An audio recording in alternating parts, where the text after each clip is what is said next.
Hi Libra, kamusta kayo? Hope you're all doing well and welcome to 1111 Pinoy Tarot. This is a general reading, not a one-to-one, so hindi po lahat ay makaka-resonate or 100% accurate para sa'yo. Please subscribe, like, comment, and share, and please tap the bell for updates from this channel. Maraming salamat sa iyo Libra. Tingnan natin kung ano yung energy for you, mga messages for the month of October 2024. Libra for October 2024. Libra.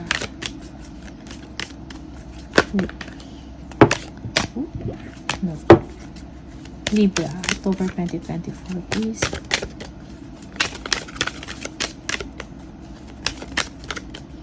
Libra 2024.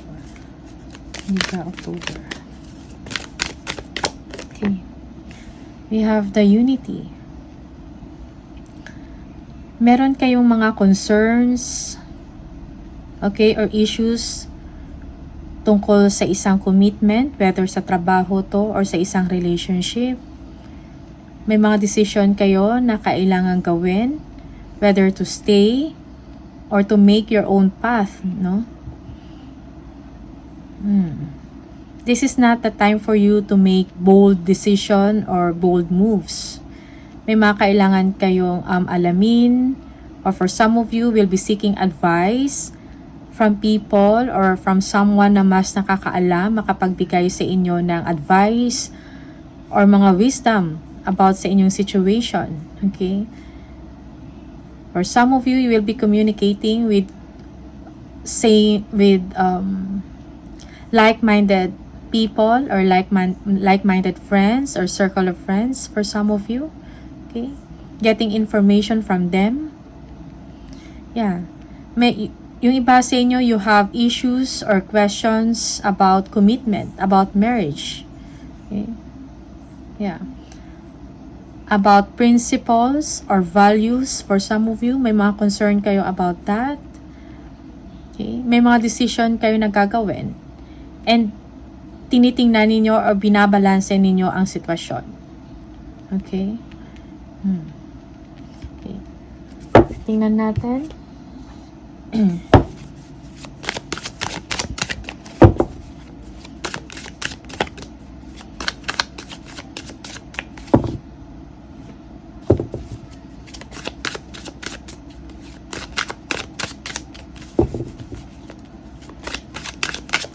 Libra. Energies and messages for Libra.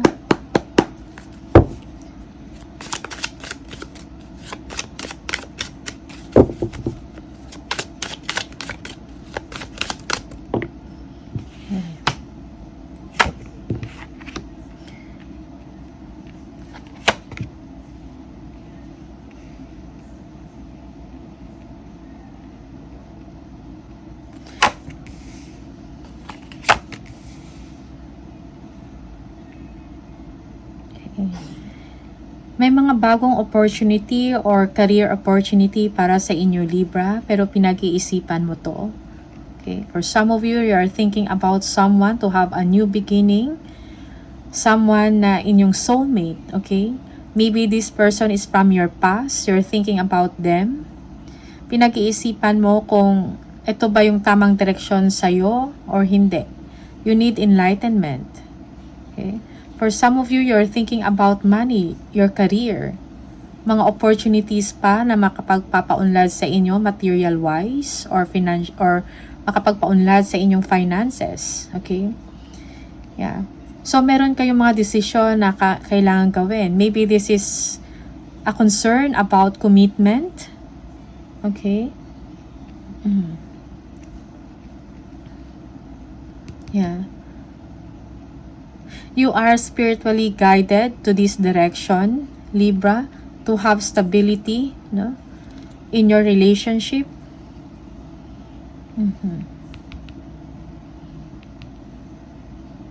Yeah. For some of you, you are seeking advice from someone na mas, maybe a father, okay? You are taking their opinions or suggestions or advice, okay?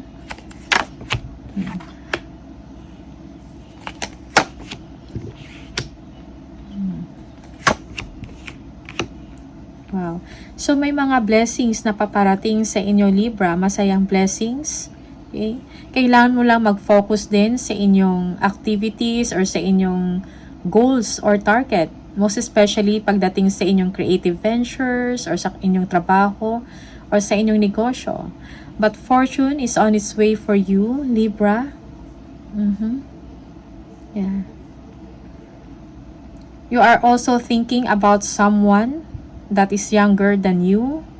Maybe you are pursuing, no? Baka ipupursue mo tong tao na to, younger than you. Okay, you are attracted to this person.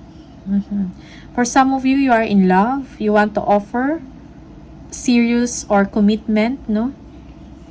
To this person. Okay. But you are thinking about sa stability mo, sa inyong finances, about sa material wealth mo, sa savings mo. Okay?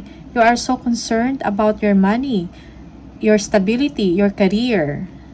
Yeah.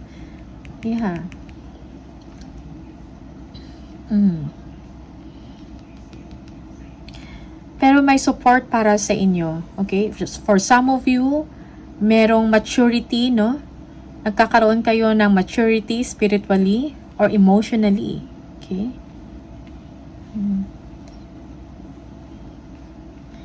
Yes.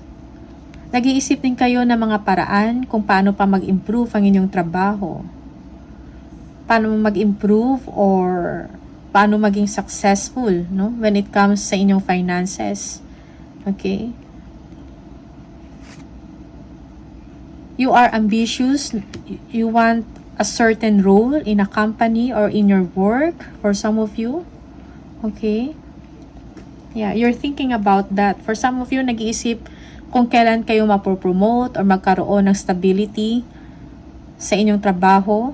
Okay? Or magandang role or posisyon sa trabaho.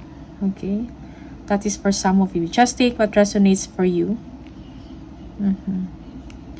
New contract, new business, new career, may support para sa inyo. Okay, for some of you, you're thinking about buying a home. Yeah.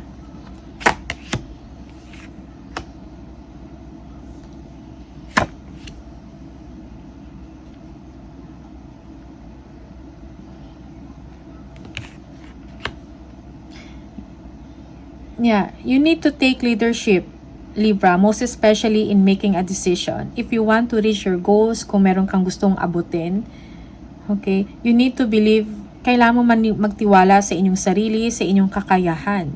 Okay, may mga tao na nagsusuporta sa inyo, maybe your colleagues, okay, for some of you. You are a creative person, okay. Also, kailangan mo din ng sistema, no? Not only sa work mo, but in your personal life. So, not only planning, kailangan din ng implementation, kailangan din ng action for some of you. Yeah.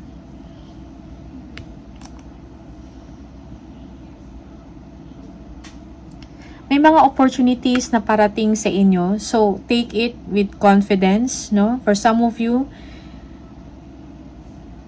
yung finances mo magkakaroon ng improvement, okay? Sa mga nag-aantay ng mga bagong projects, mga bagong opportunities darating para sa inyo, okay? You will be surprised, masusurprise ka sa opportunity na yan. Magkakaroon ng movement, magkakaroon ng action, ng swerte para sa inyo, Libra. Okay? Meron kang kakayahan or meron kang chance to make things happen. Okay? Use your intelligence, your skills, your talents, no? You are a good communicator. Communicate kung anong gusto mong mangyari. Okay? Yeah, you are manifesting your dreams. You are making things happen, Libra. Magkakaroon ka ng kakayahan para maging maayos ang iyong sitwasyon or kung gawin kung ano yung gusto mong gawin. Yeah. Strategy, planning is needed for you, Libra. Yeah. So, meron pa kayong mga pag-aaralan. For some of you, you're going back to school. Okay? Meron kayong ima-master pa. May mga skills kayo na kailang alamin. Okay? May mga details na kailang alamin. Okay? For some of you, your hard work will be paid off. You will be rewarded.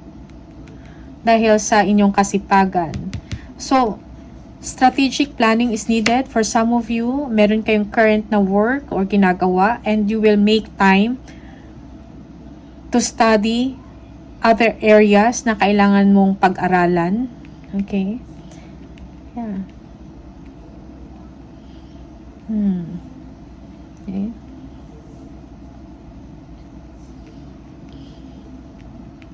Yeah. Isipin mo, be smart or be wise, no? Yeah, most especially about sa work mo. Okay. You need to take action. Yeah. Nandito yung swerte. Nandito na yung pagkakataon mo, Libra. So, take advantage of it. Kailangan mo ng planning para magawa mo or maabot mo yung goals mo. Okay? Yeah. Kaya yung iba sa inyo, meron kayong pag-aaralan na, or maybe this is, for some of you, this is a part-time job or another stream of income. Okay? Na makapagbigay sa inyo ng another income. Okay? So, kung meron kayong primary income, you're thinking about taking a course para magkaroon ka ng secondary income. Something like that. So, yun yung energy na lumalabas sa inyo. So, merong opportunity, merong blessings na darating sa inyo. You need alignment or stability. You are concerned about your finances, your money. For some of you, you are also in the relationship but focus on your target, your goals. Okay? Yeah. You are missing your home. For some of you, you miss someone or someone in the past will communicate to you, will contact you. Okay? And express how they feel about you or this is you, Libra. Parang sasabihin mo, mag-express ka na interested ka sa kanila or something like that. Okay? Yeah. You're thinking about communicating with someone. Someone who is younger than you. Okay? That you really like.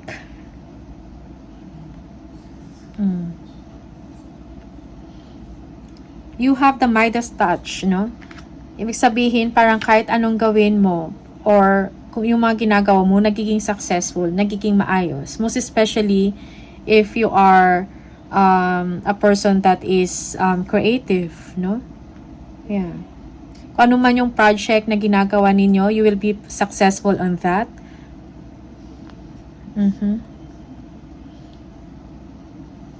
Yeah.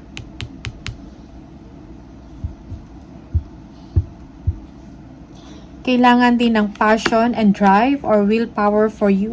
No? Willpower, drive, para magawa mo kung anong gusto mong gawin. Okay? Otherwise, nothing will happen if you'll just keep on thinking or dreaming about it. So, kailangan mo ng willpower and drive and the passion to do what you want. Okay? Kailangan mo lang maghanap ng time. Okay? Be strategic para magawa mo kung ano yon. Okay? For some of you, you will be taking a new chapter in your life. There is a new beginning for you. Okay? Pagdating sa trabaho or sa career,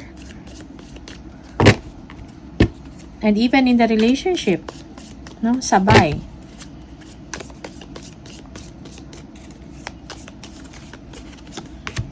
Target, a goal-oriented person. Okay? So, this is you, Libra. Meron kang goal na kailang or target na kailangan mong abutin. So, focus on your goal, on your target.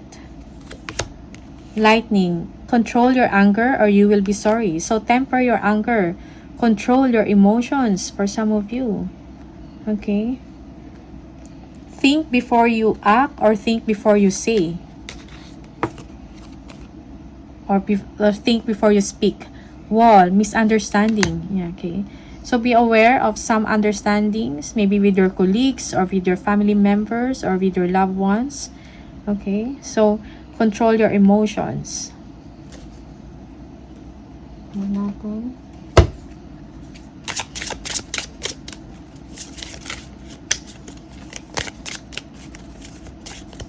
Libra.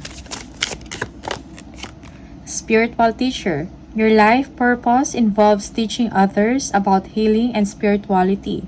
Okay, for some of you, you are gifted spiritually. Meron kang kakayahan to give or to enlighten people, no? Yeah, and to give advice. Okay? To heal them, no?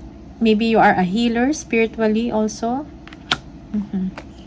Birthday. A significant birthday holds the answer to your question. Okay. Birthday. Meron. Summer. Everything that you're asking for becomes yours in the summertime. Okay. Ano man yung mga hinihiling ninyo, it will be given to you or part of it during summer. Okay.